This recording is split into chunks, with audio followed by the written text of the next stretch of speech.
राधे राधे। स्वागत है आप सबका मेरे चैनल मेरी आस्था में। हम श्रीमद् भगवत गीता का अध्ययन कर रहे हैं, जिसमें हमने अध्याय 1 से अध्याय 8 तक संपूर्ण कर लिए हैं। आज हम करने जा रहे हैं अध्याय 9। तो प्रारंभ करते हैं। श्री परमात्मने नमः। श्री भगवान बोले, यह अत्यंत गोपनीय, विज्ञान सहित, ज्ञान दोष दृष्टि रहित तेरे लिए तो मैं फिर अच्छी तरह से कहूँगा, जिसको जानकर तू अशुभ से अर्थात जन्म मरण रूप संसार से मुक्त हो जाएगा।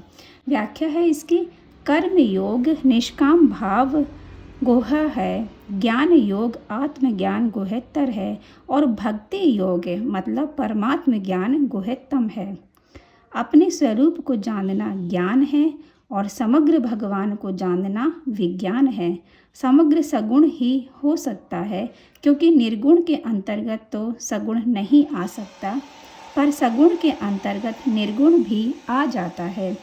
7वें अध्याय से भगवान विज्ञान सहित ज्ञान का वर्णन कर रहे थे, पर बीच में अर्जुन के द्वारा 7 प्रश्न कर दिए जाने से भगवान ने 8वें अध्याय में उनका विस्तार से उत्तर दिया। अब भगवान अपनी ओर से पुनः उस विज्ञान सहित ज्ञान का वर्णन आरंभ करते हैं। यह विज्ञान सहित ज्ञान अर्थात समग्र रूप संपूर्ण विद्याओं का राजा और संपूर्ण गोपनीयों का राजा है। यह अति पवित्र तथा अति श्रेष्ठ है और इसका फल भी प्रत्यक्ष है। यह धर्ममय है, अविनाशी है और करने में बहुत सुगम है, अर्थात इसको प्राप्त करना बहुत सुगम है। व्याख्या है इसकी, यह विज्ञान सहित ज्ञान करने में बहुत सुगम है, क्योंकि सब कुछ परमात्मा ही है। इसे स्वीकार मात्र करना है, इसमें कोई परिश्रम अथवा अभ्यास नहीं है। हे परंतप, इस धर्म की महिमा पर श्रद्धा न रखने वाले मनुष्य मुझे प्राप्त न होकर मृत्यु रूप संसार के मार्ग में लौटते रहते हैं, अर्थात बार बार जन्मते मरते रहते हैं। व्याख्या है इसकी, पूर्व श्लोक में कथित विज्ञान सहित ज्ञान की महिमा पर श्रद्धा न रखने वाले मनुष्य इससे लाभ नहीं उठाते, प्रत्युत नाशवान शरीर संसार को महत्व देकर बार बार जन्मते मरते रहते हैं। ऐसे अश्रद्धालु मनुष्य स्वतः प्राप्त अमरता का मार्ग छोड़कर मृत्यु के मार्ग पर चलते रहते हैं, जिसमें केवल मृत्यु ही मृत्यु है। मनुष्य शरीर में भगवत प्राप्ति का बहुत श्रेष्ठ अवसर था, पर वे उस मार्ग को पकड़ लेते हैं जिस मार्ग से कभी भगवत प्राप्ति ना हो सके।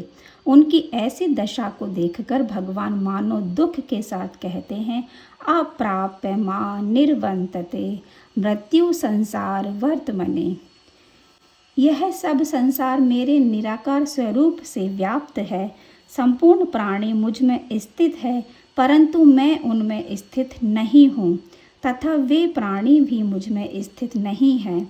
मेरे इस ईश्वर संबंधी योग सामर्थ्य को देख, संपूर्ण प्राणियों को उत्पन्न करने वाला और प्राणियों का धारण भरण पोषण करने वाला मेरा स्वरूप उन प्राणियों में स्थित नहीं है।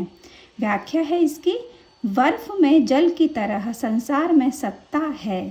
रूप से एक सम शांत सद्घन चिद्घन और आनंद घन परमात्म तत्व परिपूर्ण है।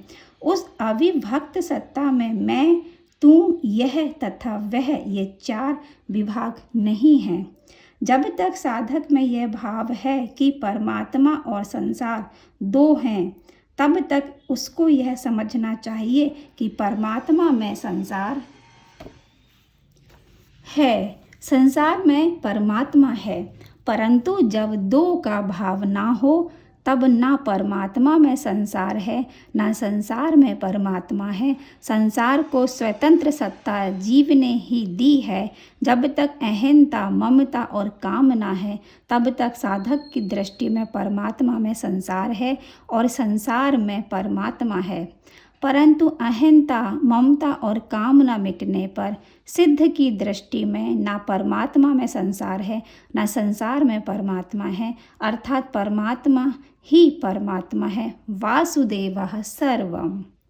जैसे सब जगह विचरने वाली महान वायु नित्य ही आकाश में स्थित रहती है, ऐसे ही संपूर्ण प्राणी मुझ में ही स्थित रहते हैं, ऐसा तुम मान लो। व्याख्या है इसकी, जैसे वायु आकाश से ही उत्पन्न होती है, आकाश में ही स्थित रहती है तथा आकाश में ही लीन हो जाती है, अर्थात आकाश को छोड़कर वायु की स्वतंत्र सत्ता है ही नहीं, ऐसे ही संपूर्ण प्राणी भगवान से ही उत्पन्न होते हैं, भगवान में ही स्थित रहते हैं तथा भगवान में ही लीन हो जाते हैं, अर्थात भगवान को छोड़कर प्राणियों की स्वतंत्र सत्ता है ही नहीं। इस बात को साधक दृढ़ता से स्वीकार कर ले तो उसे सब कुछ भगवान ही है। इस वास्तविक तत्व का अनुभव हो जाएगा। हे कुंती नंदन, कल्पों का क्षय होने पर महाप्रलय के समय संपूर्ण प्राणी मेरी प्रकृति को प्राप्त होते हैं और कल्पों के आदि में महासर्ग के समय मैं फिर उनकी रचना करता हूँ। व्याख्या है इसकी, पूर्वोक्त श्लोक में वर्णित स्थिति न होने पर मनुष्य की क्या दशा होती है, इसी भगवान इस श्लोक में बताते हैं। महाप्रलय के समय प्रकृति के परवश हुए संपूर्ण प्राणी अपने अपने कर्मों को लेकर भगवान की प्रकृति में लीन हो जाते हैं। प्रकृति में लीन हुए उन प्राणियों के कर्म जब परिपक्व होकर फल देने के लिए उन्मुख हो जाते हैं, तब भगवान में वहु श्याम प्राज्ञाय मैं अनेक रूपों में प्रकट हो जाऊं, ऐसा संकल्प हो जाता है और महासर्ग का आरंभ हो जाता है। महासर्ग के आदि में भगवान उन प्राणियों के परिपक्व कर्मों का फल देकर उन्हें शुद्ध करने के लिए उनके शरीरों की रचना करते हैं। प्रकृति के वश में होने से परतंत्र हुए इस संपूर्ण प्राणी समुदाय की कल्पों के आदि में मैं अपनी प्रकृति को वश में करके बार बार रचना करता हूँ। व्याख्या है इसकी, प्रकृति परमात्मा की एक अनिर्वचनीय अलौकिक विलक्षण शक्ति है। ऐसी अपनी प्रकृति को स्वीकार करके ही भगवान सृष्टि की रचना करते हैं। कारण कि सृष्टि में जो परिवर्तन, उत्पत्ति, विनाश आदि अंत होता है वह सब प्रकृति में ही होता है, भगवान में नहीं। इसलिए भगवान क्रियाशील प्रकृति को लेकर ही सृष्टि की रचना करते हैं। इसमें भगवान की कोई असमर्थता, पराधीनता, कमजोरी आदि नहीं है। भगवान का प्रकृति पर आधिपत्य होने पर भी उनमें लिप्तता, कर्तव्य आदि नहीं होते। भगवान उन्हीं प्राणियों की रचना करते हैं जो प्रकृति के परवश हैं, अर्थात जिन्होंने प्रकृति के साथ अपना संबंध जोड़ रखा है। हे धनंजय, उन सृष्टि रचना आदि कर्मों में अनासक्त और उदासीन की तरह रहते हुए मुझे वे कर्म नहीं बांधते। व्याख्या है इसकी, कर्म शक्ति, फला शक्ति और कर्तव्य अभिमान के कारण मनुष्य कर्मों से बंध जाता है, परंतु भगवान में ना तो कर्म शक्ति है, ना फला शक्ति है और ना कर्तव्य अभिमान ही है। इसलिए वे सृष्टि रचना आदि कर्मों से नहीं बंधते। प्रकृति मेरी अध्यक्षता में चराचर सहित संपूर्ण जगत की रचना करती है। हे कुंती नंदन, इसी हेतु से जगत का विविध प्रकार से परिवर्तन होता है।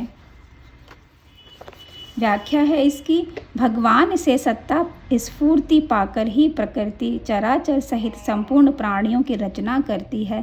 तात्पर्य है कि सब क्रियाएं प्रकृति में ही होती हैं, भगवान में नहीं। प्रकृति में कितना ही परिवर्तन हो जाए, परमात्मा वैसे के वैसे ही रहते हैं। उसी प्रकार भगवान का अंश जीव भी सदा निर्लिप्त असंग रहता है।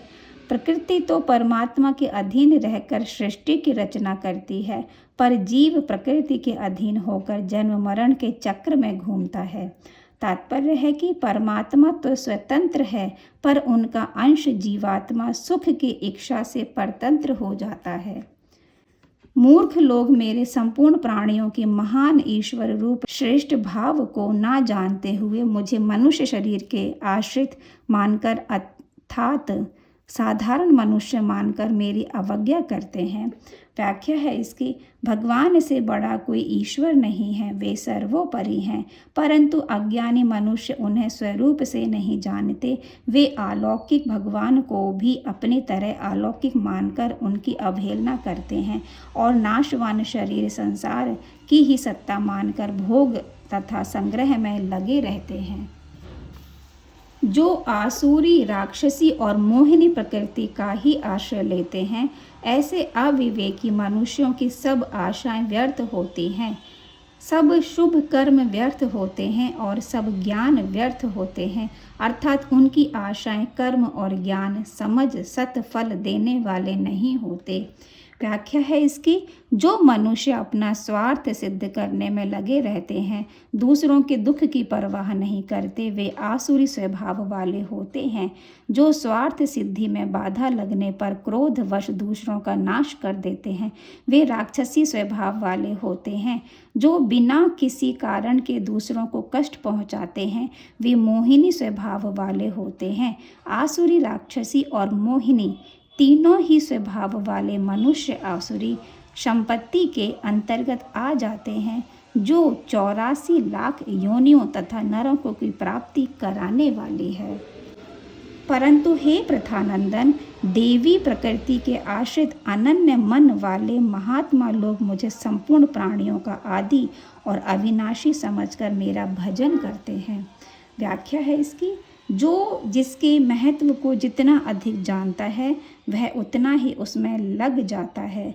जिन्होंने भगवान को ही सर्वोपरि मान लिया है, वे देवी स्वभाव वाले महात्मा पुरुष भगवान में ही लग जाते हैं। भोग तथा संग्रह की तरफ उनकी वृत्ति कभी जाती ही नहीं। नित्य निरंतर मुझ में लगे हुए मनुष्य दृढ़ व्रती होकर लगन पूर्वक साधन में लगे हुए और प्रेम पूर्वक कीर्तन करते हुए तथा मुझे नमस्कार करते हुए निरंतर मेरी उपासना करते हैं। व्याख्या है इसकी, भक्त जो कुछ कहता है वह सब भगवान का ही कीर्तन होता है, वह जो कुछ क्रिया करता है वह सब भगवान की ही सेवा होती है। उसकी संपूर्ण लौकिक और पारमार्थिक क्रियाएं केवल भगवान की प्रसन्नता के लिए ही होती हैं। दूसरे साधक ज्ञान यज्ञ के द्वारा एक ही भाव से, अभेद भाव से मेरा पूजन करते हुए मेरी उपासना करते हैं, और दूसरे भी कई साधक अपने को पृथक मानकर चारों तरफ मुख वाले मेरे विराट रूप की अर्थात संसार को मेरा विराट रूप मानकर सेव्य सेवक भाव से मेरी अनेक प्रकार से उपासना करते हैं। व्याख्या है इसकी, साधकों की रुचि, योग्यता और श्रद्धा विश्वास अलग अलग होने के कारण उनके साधन भी अलग अलग होते हैं। अलग अलग साधनों से वे जिसकी भी उपासना करते हैं वह भगवान के समग्र रूप की ही उपासना होती है। आगे 16वें से 19वें श्लोक तक इसी समग्र रूप का वर्णन हुआ है। क्रतु मैं हूँ, यज्ञ में हूँ, स्वधा में हूँ, औषध में हूँ, मंत्र में हूँ, घृत में हूँ, अग्नि में हूँ और हवन रूप क्रिया भी मैं हूँ। जानने योग्य पवित्र ओमकार, ऋग्वेद, सामवेद और यजुर्वेद भी मैं ही हूँ। इस संपूर्ण जगत का पिता, धाता, माता, पितामह, गति, भर्ता, प्रभु, साक्षी, निवास, आश्रय, सुहृदय, उत्पत्ति, प्रलय, स्थान, निधान, भंडार तथा अविनाशी बीज भी मैं ही हूँ। व्याख्या, उपर्युक्त श्लोकों को देखते हुए साधक यह बात दृढ़ता से स्वीकार कर ले कि कार्य कारण रूप से स्थूल सूक्ष्म रूप जो कुछ देखने, सुनने, समझने और मानने में आता है वह सब केवल भगवान ही है। हे अर्जुन, संसार के हित के लिए मैं ही सूर्य रूप से तपता हूँ, मैं ही जल को ग्रहण करता हूँ और फिर उस जल को मैं ही वर्षा रूप से वर्षा देता हूँ। और तो क्या कहूँ, अमृत और मृत्यु तथा सत और असत भी मैं ही हूँ। व्याख्या, जो देखने, सुनने, पढ़ने तथा कल्पना करने में आता है और जिन शरीर, इंद्रियां, मन, बुद्धि, अहम के द्वारा देखा, सुना, पढ़ा, सोचा जाता है वह सब का सब असत अपरा प्रकृति है, परंतु जो देखता सुनता पढ़ता सोचता जानता मानता है वह सत परा प्रकृति है।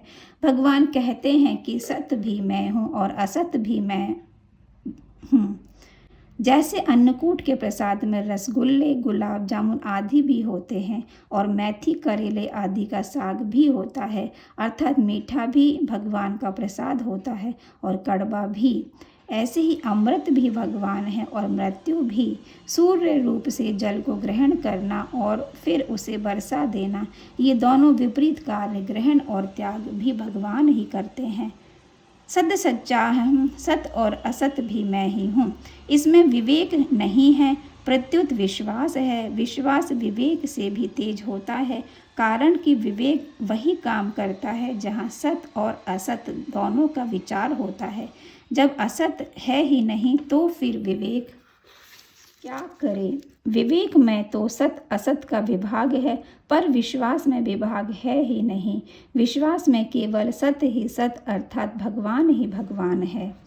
ज्ञान मार्ग में सत असत का विवेक मुख्य होने से इसमें द्वैत है, पर भक्ति मार्ग में एक भगवान का ही विश्वास मुख्य होने से इसमें अद्वैत है। तात्पर्य है कि दो सत्ता ना होने से वास्तविक अद्वैत भक्ति में ही है। ज्ञान मार्ग में साधक असत का निषेध करता है। निषेध करने से असत की सत्ता का भाव बहुत समय तक बना रह सकता है। साधक असत के निषेध पर जितना जोर लगाता है उतना ही असत की सत्ता का भाव दृढ़ होता है। अतः असत का निषेध करना उतना बढ़िया नहीं है जितना उसकी उपेक्षा करना बढ़िया है। उपेक्षा करने की अपेक्षा भी सब कुछ परमात्मा ही है, यह भाव और भी बढ़िया है। अतः भक्त न असत को हटाता है न असत की उपेक्षा करता है, प्रत्युत सत असत सब में भगवान को ही देखता है। अपने सहित इस संसार में जो कुछ दिखता है वह भगवान का स्वरूप है और इसमें जो क्रिया दिख रही है वह भगवान की लीला है। भगवान और उनकी लीला के सिवाय कुछ नहीं है।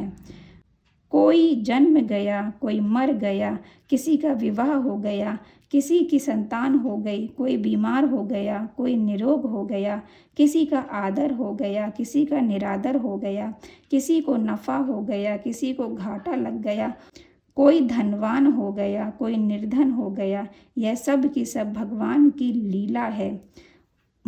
सर्ग प्रलय भी उनकी लीला है और महासर्ग प्रलय भी उनकी लीला है। वे सभी सतयुग की लीला करते हैं, कभी त्रेता युग की लीला करते हैं, कभी द्वापर युग की लीला करते हैं और कभी कलयुग की लीला करते हैं।